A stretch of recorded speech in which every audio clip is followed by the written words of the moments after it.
Hello, everyone. I'm Pamela Gibson, a career-long classroom teacher, just like you, and also the lead facilitator for Learning for a Sustainable Future. And today we're going to talk about all kinds of things that have to do with taking kids outdoors.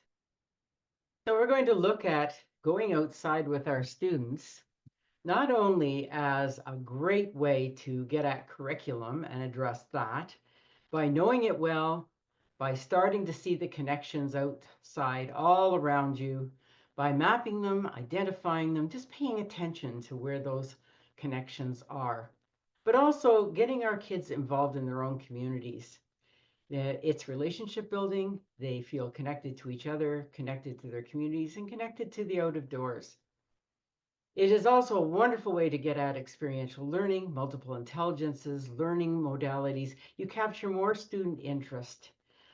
It is empowering and leads to student success.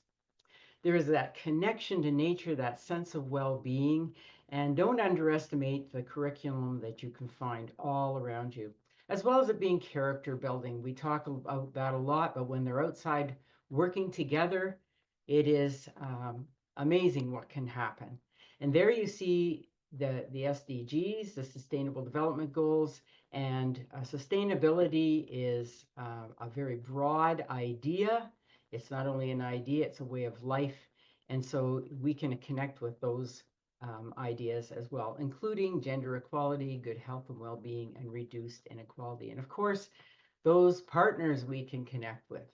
So there's lots of reasons to stay outside. It gives them a sense of place all year round. There's lots of different opportunities, and it's not something that we can connect with indoors. So very important for not just our kids, but for us as well. There are lots of cyclical opportunities because if one word defines the out of doors, it's change. Every day, every minute, it's changing, not just the weather, but what's going on around us as well. What happens in the morning does not happen at noon or maybe not in late afternoon. And so all of these are opportunities. There's weekly opportunities to get outside and check things out. There's seasonal opportunities, monthly opportunities, and of course those year upon year projects that can get passed on to students from different grades. So cyclical opportunities help our kids to see the ongoing changes in one place, their place, and to understand how the systems work. So what comes to mind for you? And what might you do with your grade, your kids, your subject, using the out of doors? Well, you might wonder how in the world would I plan for this? A great way to do it is on a large piece of paper and just put some sense of what you would like to engage with in the center, like these educators did, and just start poking in absolutely everything, the curriculum you'd like to cover under the different subjects that you're responsible for, the ideas and activities that come up and the ones that you can plan as well, what SDGs you'd like to connect with, and are there any campaigns like World Water Day that you could connect with your kids? And also go looking for those community partners that are around you that have a similar goal. That's the way to start to plan. And also you can add in the end how you assessed, what happened, what you would do differently next time. It's just endless and it can all happen on one large piece of paper. So what approaches can you take? You've seen all these before, you know about them. I wonder which ones you've used actively and which ones you could now say, I could consider that. Could you consider more of a problem-based approach? Or could you consider looking at critical thinking as being a large piece of what you do?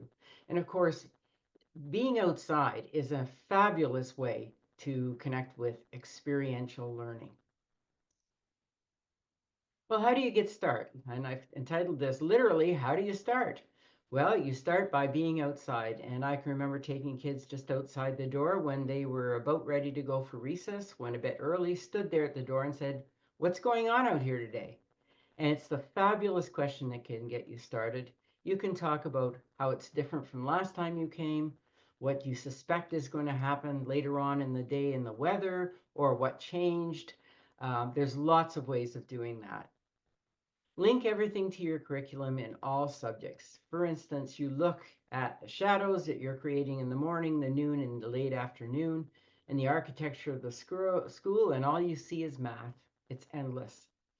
Cloud patterns absolutely connect with the arts and poetry and dance and language.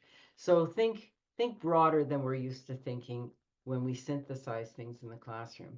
And listen for words and questions and discussion that your students are having. Pose questions. Resist giving answers. The question is, I don't know, that sounds like a great idea. What do you think? Notice community issues. What's going on around you? What's coming on around you that you could help with or get involved with? Sounds like a piece of persuasive writing to me. And don't forget, r4r.ca is a wonderful website that has all kinds of lesson plans, books, outdoor activities, etc. And it's searchable by language, by province or territory, by grade, subject, SDG, you name it. And it looks at it through an Indigenous lens as well. And you can find all kinds of inspiration there. For more information, there you go, or to sign up. Thanks, everybody.